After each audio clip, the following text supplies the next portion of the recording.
These 10 fantasy series are long and it will take you a solid minute to read them, however, are worth every word. Fantasy books are usually on the longer side in terms of pages. We are really used to books having between 400 and 600 pages. We crave that world building, that incredible magic system that needs explanation, those different POVs to be in this story. However, there are some books that, while they're long, they're not that good. The ones that we're going to see today are long, but good. In position number 10, we have a story that there's only 2 books out already, and it took me 100 pages already to get hooked to it. So yes, it will be a slightly difficult read, but what you discover, it is so fascinating, and the amount of care and the way in which these different moments, the past, the present, are displayed, all of that, it's making this story really, really, really unique, and I think that's what making this such a gem.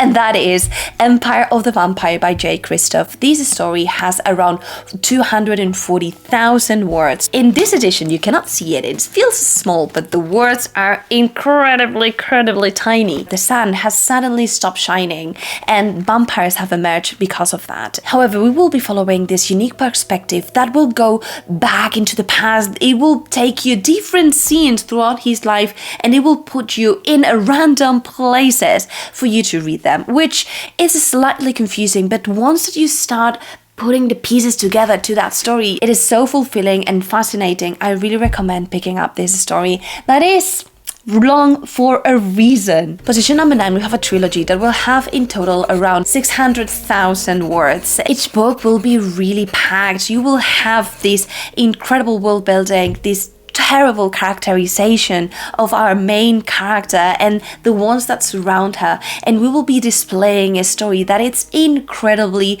political and war-driven and strategic, and it is mesmerizing from beginning to end. It's slightly historical, and it will definitely have some scenes that are terrifying. Every word in this story will play a key role in understanding the arc that our main character will make, and that is The Poppy War by R.F. Kuang. Every chapter has a little bit of anger. It is making you feel so many emotions, and it's a story that, although it starts in a way that feels almost as a military academic setting, it will really change into a thrown out war, and it will surprise you. Position number 8, another trilogy that will amount the 600,000 words. First book, we have also around almost 200,000 words, and it's a story that it's long and it is dense and it makes total sense. The world building, it is so chaotic. It is displayed in a way in which you need to read in order to figure out what is happening. The proper idea of this story is that our characters don't know what is happening. They only know that a war is about to come, but they don't know what that war means. They don't know how to fight it, and you as a reader don't know either. So this magical blend of sci-fi and fantasy, it's mesmerizing, but it definitely needs all of those pages in order for you to understand the world, understand how messy our different characters are, and that is the Winnowing Flame trilogy, starting with the first book, Ninth Reign by Jenn Williams. This story, it's more on the character side, and I would guess that the pacing, it's rather slow. It has a very well done world building. It has this backstory of this land where we have these different races living in. Some of these races are dying, others are trying to just figure out what is happening, and all of this just happens in 3 books, which is absolutely outstanding. It's a story that took me by surprise, and I still consider it to be on somewhat hidden gem side, but I really recommend, if you want something that feels fresh, feels unique, that has animal companions, has different races, this almost vampire elf, a witch, this noble woman that really wants to explore, it has this Indiana Jones kind of dynamic to it. Feels like a quest mystery, and it is really good. Position number 7, and leaning more towards the 700,000 words. The first book in this trilogy has around 230,000 words, and what surprises me about this story is that although we will have different POVs, clearly we're going to be having a main protagonist here. However, how the world and the magic and the stakes are displayed in this book really needs for all of those words for us to feel really engaged. It's a story that from the beginning I felt really compelled to keep reading. It has a magic system that feels really unique, and that is the Lycaonis trilogy by James Irelandong. I just read the first one, The Shadow What Was Lost, and I need to continue reading this. There's something about the names that really was killing me because somewhat similar, but the idea of the society in which they in the past had these figures called the augurs that were really powerful. They were able to tell the future, but something went wrong.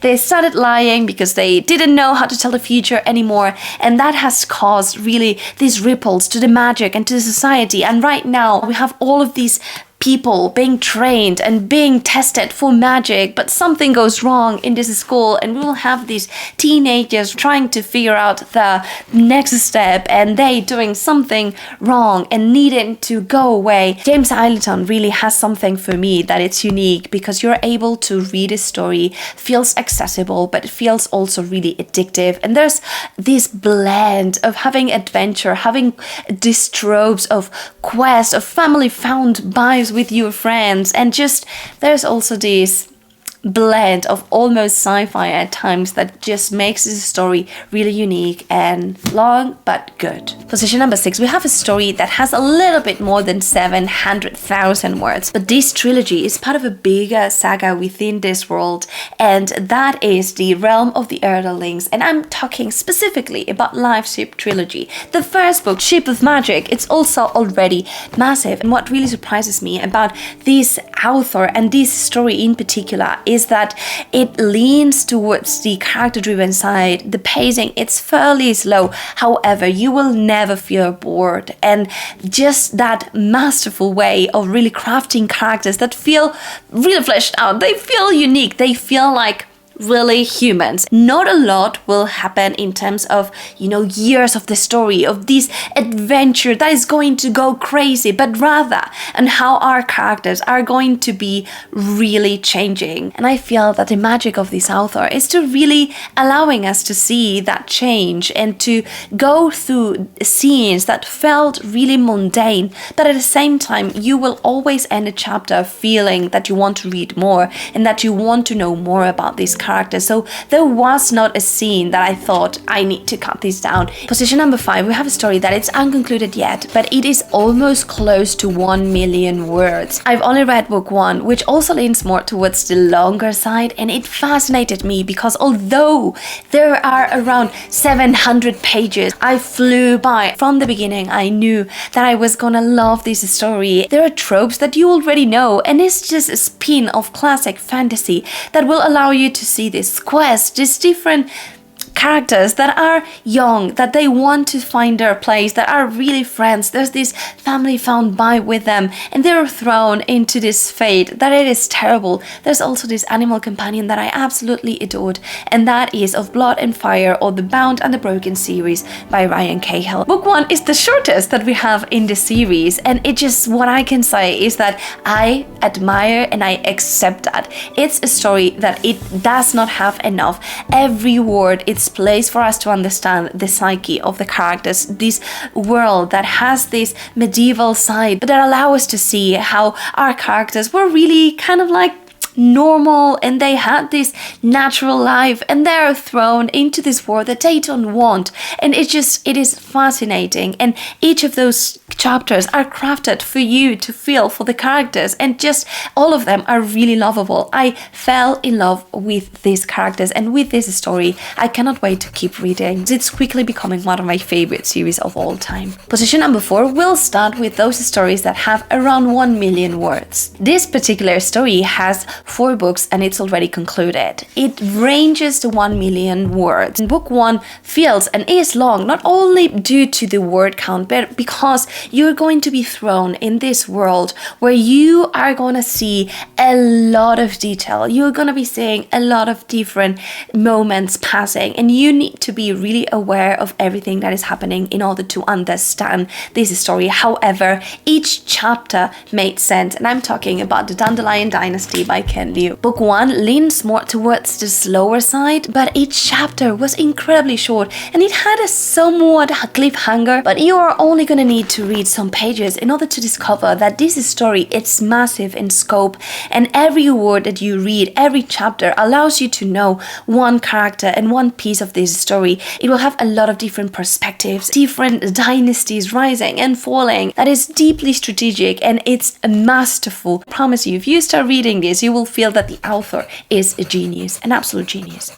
Position number 3, we have a story that, although it is unconcluded, we already have around 1.7 million words, and there's only 5 books out. Book 1 already promised us to be lengthy, to be long, and to be incredibly detailed and political, and it is done in a way that it needs all of these pages. We'll have all of these different houses playing this role. Within each of these houses, we will have a lot of different characters, and we will need to learn their dynamics, their psyche, their motivations. And I'm talking about A Song of Ice and Fire by George R.R. Martin. Book 1, Game of Thrones, already allowed us to see how you can play a role of politics. And what really makes this story so phenomenal is that in every book we're able to see the 3 levels in which this story is crafted.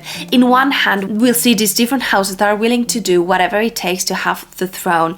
In another, we see that it's not only these houses that we know, but there's also others that are emerging. House Targaryen that wants their role, but there's this other layer that it's created this momentum throughout the whole series, that it is that another danger is coming. Winter, the winter creatures are coming, and you need to blend all of these with amazing politics and character dynamics, and that takes a cost in terms of words, but it is all needed. Position number 2, we have my favorite story of all time, and we have already around also 1.7 million words, and in this case, in my opinion, it's needed because we will have this very detailed description of the demographics, of the flora, of the fauna, of the magic system, which is also incredibly layered. This world, these dynamics, how the physics of the world function, and what are the psyche of our characters. And in my mind, it's a story that blends perfectly characters that are well crafted with a story that it is fascinating. That is a Stormlight Archive. Book 1 already 400,000 words, which is a lot. We know that there's this massive world that is unfolding. We know that there are these almost gods that are happening, that magic, it's kind of like coming alive, and there's so much that needs to be told in this story. The first time that I was reading this story, I felt that the interludes were a little bit too much, and that some parts of this story could have been cut. However, upon finishing the story, I felt that everything connected. I was a fool for doubting Sanderson. There's no word that is displayed in a way in which it just is nonsense, or that it's dropped there but you will never see more. No, there's a lot of foreshadowing, there's a lot of jumping between these different series within the Cosmere, and I just read it. In position number 1, we have a story that will amount of around 4 million words. There's a total of 14 books, so yes, that makes sense. But already book 1 started to be around the 200,000 words. Book 4 already kicked that off to 350. And it's a story that has something really unique because the world expands massively. You will need to be active while you read because a lot of these different characters will pop on into the page and then disappear and appear in another book, and you just need to keep track for a lot of different characters, and some of them really are important to this story. Knowing how the story is interwoven through book 1 to book 14, it's mesmerizing. I've only read 4 and I can already see how big this world is. I love that every book expands the world, the lore, the magic, the characters and the stakes. And I'm talking about Wheel of Time by Robert Jordan. Classic fantasy at its best. There's this fight between the good and the evil,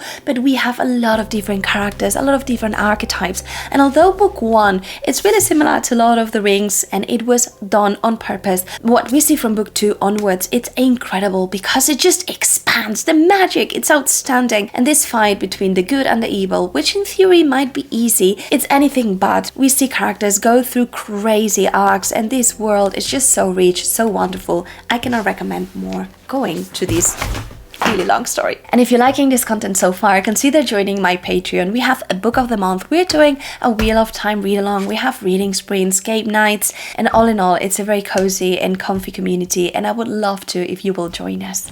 And if for some reason what you like are shorter stories, then I have this video for you that I hope you enjoy.